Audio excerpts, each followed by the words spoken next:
Merhabalar, kanalımıza hoş geldiniz. Başlangıçta kısa bir video ile hem kendimi hem de kanalımızı tanıtmak, kanal içeriğinden ve işleyişinden bahsetmek isterim. Adım Harun, makine mühendisiyim.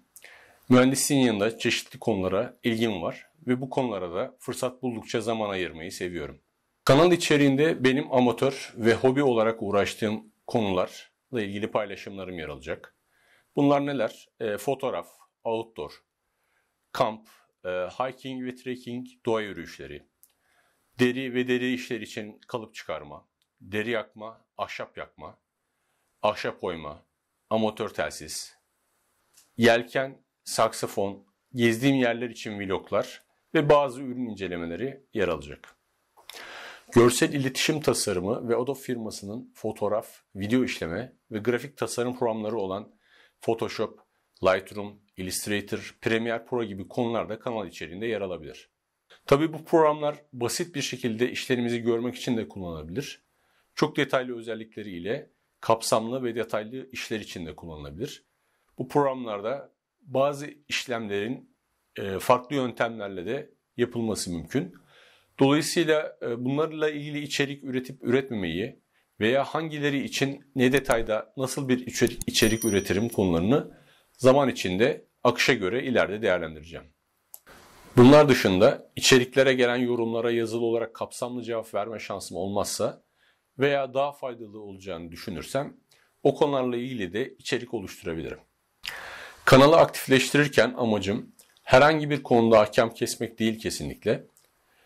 İçerik üreteceğim konular benim uzman olmadığım, hobilerim ve ilgi alanlarımla ilgili konular.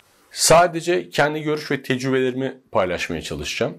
Bunu yaparken de olabildiğince değerli toplu, o an için geçerli ve doğru bilgi içeren özenli içerikler oluşturmaya çalışacağım. Videoların başında o videodan genel olarak sağlayacağınız faydayı, neler öğrenebileceğinizi, neleri yapabilir hale geleceğini kısaca özetleyen bir girişten sonra video içeriğine başlayacağım. Bu şekilde sizler de zamanınızı daha verimli şekilde değerlendirebilirsiniz diye düşünüyorum. Mümkün olursa haftada en az bir video düzenli olarak paylaşmayı düşünüyorum. Aslında belirli bir hafta hangi konuda içerik paylaşacağım, hava koşullarına ve o ilgi alanına o dönemde ayırabileceğim zamana bağlı olarak değişebilir. Dolayısıyla baharda, sonbaharda outdoor, kamp, doğa, yaz aylarında belki yelken, kış süresince deri, ahşap oyma, pirografi, ahşap ve deri yakma, saksafon bakım ve programlar konusunda paylaşımlarım olabilir. Programlar için hazırlayacağım içeriklerde, belki diğerleri için de elimden geldiğince basitten orta ve ileri seviyeye bir öğrenme akışı mantığı içinde kalarak içerik paylaşmaya çalışacağım. Bu şekilde paylaşımları baştan sırasıyla takip ederek izleyenler daha kolay ve karıştırmadan içeriklerden fayda sağlayabilirler diye düşünüyorum. Peki kanaldan benim beklentilerim neler? Kanal bana ne sağlayacak? Katkısı ne olacak? Anlatmak öğrenmenin en güzel ve etkili yollarından birisi. Dolayısıyla anlatmak için özenli içerik oluşturma çabası, o konuyla ilgili yapacağım araştırma, deneme, bilgimi kontrol etme gibi çalışmalar benim de konuyu daha iyi öğrenmemi, hatırlamamı ve pekiştirmemi sağlayacak. Ayrıca paylaşım için gelen sorular ve yorumlar da diğer arkadaşların bilgi ve tecrübelerinden bir şeyler öğrenmemizi sağlayacak. Deri, ahşap oyma gibi işlerde bir parça üzerinde belirli bir süre çalışılıyor ve belirli bir emek ve zaman alıyor. Dolayısıyla bu konu üzerinde çalışırken, buna vakit ayırmışken içerik de oluşturabilirsem hem bir ürün hem de paylaşabileceğim bir içerik oluşmuş olacak. Dolayısıyla bir taşla iki kuş durumu oluşacak. Bazı videolar kendim için de not, bir arşiv ve hatıra şeklinde de düşünülebilir. Arşivimde bulunan paylaşmadığım fotoğraflarım var. Gün yüzüne çıkmayan bu fotoğrafların bir kısmını video haline getirerek paylaşabilir ve bu şekilde değerlendirebilirim diye düşünüyorum. Fotoğraf ile ilgilendiğim için elimde ışıklar, fonlar gibi çeşitli çekim ekipmanları var. Ekipmanlar yanında bahsettiğim Adobe programlarına da sahibim ve kullanıyorum. Dolayısıyla ekipman, program imkanları ve bunlarla ilgili bilgi zaten mevcut.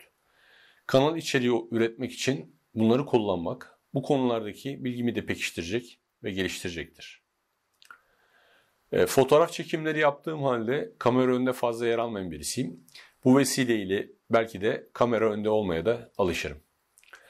Ayrıca içerikler benim video edit, banner, video kapak fotoğrafı thumbnail ve içerik üretme konusunda da referans niteliğinde olacaktır. Dolayısıyla kanalım bana katkıları bu şekilde olacaktır diye düşünüyorum. Peki kanaldan maddi gelir elde etme ihtimalim var mı? YouTube'dan gelir elde etmeye başlamak için bazı limitlerin aşılması gerekiyor. Bunlar neler? 1000'in üzerinde aboneye sahip olmak ve son 12 ayda 4000 saatin üzerinde herkese açık geçerli izlenme saatine sahip olmak gibi. Herkese açık geçerli izlenme saati ile ne kastediliyor? Reklam olarak verdiğimiz videolar ve herkese açık olmayan içerik izlenmeleri bu hesaba dahil edilmiyor. Benim gelir sağlamak için bu limit şartları hızlı şekilde sağlayayım. İşte bunun için trend konuları araştırayım. İçerik oluştururken buna göre oluşturayım gibi bir düşüncem yok. Dolayısıyla YouTube'dan gelir elde etmek uzun vadede belki oluşabilir. Ancak kanalı aktifleştirip içerik üretmemdeki amaç maddi gelir elde etmek değil. Zaman içinde olursa neden olmasın. Beklentilerim bu şekilde olduğu için videolar ilgi görse de görmese de düzenli olarak ve özenli bir şekilde içerik paylaşmaya çalışacağım. Az abone var, az seyrediliyor diye paylaşımları bırakmayacağım. İçerikte yer alacak konulardan bahsettim. Konular aslında birbirinden farklı konular. Bu durum kanalda konuları dağınık gösterebilir ve sadece belirli konulara ilgisi olan takipçilerin kanala ilgisini azaltabilir. Örneğin kanala deriyle ilgili içeriğe ilginiz nedeniyle abone oldunuz. Ancak belki ben birkaç hafta boyunca Illustrator Pro ile ilgili içerik paylaşacağım. Bu nedenle paylaşım bildirimlerinden kanalı tekrar ziyaret edip izleme olasılığınız düşük olabilir ve zamanla kanala ilginiz azalabilir. Böyle de bir ihtimal var. Ancak tüm konular için ayrı ayrı kanal oluşturmak, sürdürmek, YouTube süreçlerini yürütmek zaman alıcı ve sürdürülebilir değil. Bu nedenle tüm konular aynı kanalda yer alacak. YouTube'da bir kanaldaki videoların hepsini de görebiliyorsunuz. Konulara göre gruplandırılmış oynatma listeleri şeklinde de görebiliyorsunuz. Oynatma listeleri kullanmanız, ilgili duyduğunuz konulardaki videoları takip edebilmenizi kolaylaştıracaktır. Konuların birbirinden farklı olması nedeniyle belirli bir konuyla ilişkili kanal ismi yerine kanal ismi olarak kendi ismimi kullandım. Konular farklı olmakla birlikte birbiriyle bağlantılı, birbirini destekleyen, sinerji oluşturan noktalar da var. Örneğin kamp ve doğa aktivitelerine ilgim var. Deriye de ilgim var. Dolayısıyla kamp ve doğa aktivitelerinde kullanacağım bazı ekipmanlar için deriden işte bıçak kılıfı, balta kılıfı, telsiz kılıfı gibi şeyleri kendimizin tasarlayıp üretmesi mümkün. Ve kullanım açısından da daha keyifli olacaktır. Ya da kamp, doğa aktivitelerine merakım var. Ağaç yontmaya da merakım var. Dolayısıyla doğada zaman geçirirken ağaç yontma işlemleriyle heykel, tablo gibi ürünler yapılabilir. Ya da işte deriye merakım var, saksafona merakım var. Deriden saksafon için boyun askısı yapabilirim. Ya da Illustrator programını biliyorum. Bu programı kullanarak deri için kalıp tasarımı yapma imkanım var. Ya da amatör telsiz merakım var. Doğadayken veya denize açıldığında yedek telsiz olarak el telsizimi yanımda bulundurabilir ve kullanabilirim. Ya da denizcilik bağlarını yelken merakım nedeniyle biliyorsam kamp aktivitelerinde kullanılan bağlar var. Bunların bazıları ortaktır. Bazı durumlarda daha çok kullanılır. Dolayısıyla bunları kullanma şansım var. Ya da fotoğrafa merakım var. İşte bir dansçıyı çekmişim ya da gittiğim yerde bir heykeli çekmişim diyelim. Bunları bir deri yakma işinde, bir ahşap oyma işinde, bir tablo ya da bir biblo yaparken kullanabilirim. Örneğin burada Nemrut Dağı'na çektiğim fotoğraf var. Bu fotoğraftan işte vakete deriyi yakarak deriyi tabloya dönüştürme işlemini görüyorsunuz. Fotoğraf, video çekme ekipmanlarını ve işleme programlarını kullanarak diğer ilgi alanlarımı çekme ve paylaşma şansı bulabilirim. Dolayısıyla ilgi alanları arasında bu şekilde sinerji oluşturmak mümkün. İçerik üretmek ilgilendiğim konulara daha fazla zaman ayırmak konusunda beni teşvik de edecektir. Dolayısıyla hayatta noktalar oluşturuyoruz. İleride o noktalar birleşir ve ortaya bambaşka bir resim çıkar. Tüm videolara ilgili oldukları konuları da dikkate alarak sıra numarası vereceğim. Bu numaralar soru ve o videolara atıf yapmayı, düzenlemeyi, gruplandırmayı da kolaylaştıracaktır diye düşünüyorum. Numaralandırma bu şekilde olacak. Dolayısıyla o içerik hangi konuyla ilgili ise numaralandırmanın ilk 3 ya da 4 harfi o içeriğin hangi konuyla ilgili olduğunu gösterecek. Sonraki tireden sonra gelen 3 haneli rakamda o konu grubu içerisinde o içeriğin kaçıncı sırada yer aldığını gösterecek. Kanal içeriği bahsettiğim gibi farklı konulardan oluşacak. Dolayısıyla birbiriyle ilişkili içeriklerimi takip edebilmek için oynatma listelerini kullanmanız iyi olacaktır. Kanalın logosu bu şekilde. Ortadaki üçgen YouTube'u çağrıştırması için bu şekilde kullandım. Ancak YouTube'un logosu yerine üçgen şeklinde yer verdim. Sağa bakan üçgen aynı zamanda bildiğiniz gibi elektronik cihazlarda oynatma play tuşu şeklinde. Ve yanlardaki dikey kısımlarla birlikte ismimin baş harfi H harfini oluşturuyor ve birkaç renkten oluşan sade bir logo olmasını istedim. Kapak fotoğraflarının birbiriyle uyumlu olmasını, sadece kullanılan renkleriyle konular bazında ayrılmasını istedim. Bu durum kanala girildiğinde videoların listelendiği ekranda düzenli bir görünüm oluşturacaktır. Logo sağ üstte yer alacak.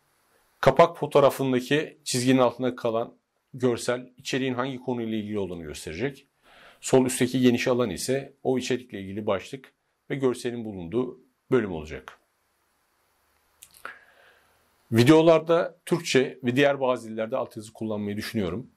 Bu şekilde işitme engelli olup içeriği izleyen kişiler de o içeriklerden faydalanabilir. Farklı ülkelerden farklı dilleri konuşan kişiler tarafından da içeriklerin izlenme ve ilgi görme olasılığı olabilir. Ayrıca YouTube altyazı içeren videoları daha fazla öne çıkarıyor. Sosyal medya hesaplarıma videoların açıklama bölümünden erişebilirsiniz ve takip edebilirsiniz. Farklı platformlardan gelen soru ve yazılara geri dönüşlerim zor olabilir. Dolayısıyla bu kanalda yer alan içeriklerimle ilgili herhangi bir yapıcı, soru, görüş ile ilgili katkıda bulunmak isterseniz o videonun altına yorum olarak girerseniz geri dönüş yapmaya çalışırım. Bu şekilde diğer arkadaşlar da o yorumlardan ve kanal içeriğiyle bağlantılı olarak gelebilecek bilgilerden, sorulardan, yorumlardan yararlanmış olurlar. İçerik üretmek eğer sadece telefon ile çekerek hızlı bir şekilde paylaşılmayacaksa çeşitli aşama ve çalışmalar içeriyor. İçeriği planlama, gerekliyse araştırma yapma, görselleri oluşturma veya toplama, video çekim, kurgu, montaj, kullanılan programlarla ilgili kendini geliştirme, içeriği paylaşım, diller ve altyazılar, yorumlar, iletişim, içerikte yer alacak konularla ilgili herhangi bir telif sıkıntısı olup olmadığının daha baştan ya da sonradan kontrol şeklinde araştırılması gibi aksiyonları içerdiği için aslında zahmetli ve zaman alıcı. Dolayısıyla destek olmanız içerik oluşturmak için motive edici olacaktır. Nasıl destek olabilirsiniz? Abone olmayı, bildirimleri açmayı, size katkı sağlayan videoları beğenmeyi ve paylaşmayı unutmayın lütfen. Tekrar hoş geldiniz. Birlikte öğrenelim. Diğer içeriklerde görüşmek üzere.